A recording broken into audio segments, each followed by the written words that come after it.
બરાબર. આ સરકારી હોલ છે પ્રેરણાતીત દેરાસર પાસે.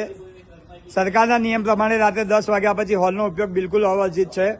તેમ છતાં અહીંયા સામાન રાત્રે 10 વાગ્યા પછી આવે છે. આ સિક્યુરિટી અને એમના સ્ટાફ છે, એમનો પાસે કોઈ જવાબ નથી. મેનેજર હાજર નથી.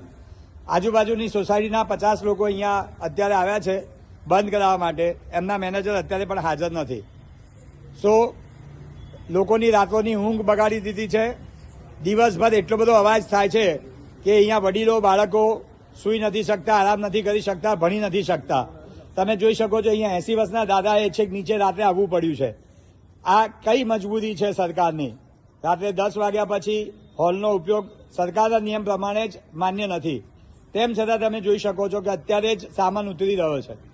તો સરકાર આ બાબતે ચોક્કસથી પગલાં લે એવી અમારી માંગણી છે. આજુબાજુની લગભગ 20 જેટલી સોસાયટીઓ આનાથી પરેશાન છે. સવાર બપોર સાંજ એટલો બધો અવાજ આવી રહ્યો છે કે બાળકોની પરીક્ષા ચાલતી હોવા છતાં પણ બાળકો ભણી શકતા નથી. તો આના માટે સરકાર ચોક્કસ પગલાં લે. અહીંયા આપ જોઈ શકો છો કે નીતિ નિયમોનું બોર્ડ લગાડેલું છે, જેને સરકાર પોતે જ કોઈ ફોલો કરતી નથી. સવારે 6 થી રાત્રે 10 વાગ્યા સુધીનો તમે સમય જોઈ શકો છો આમાં.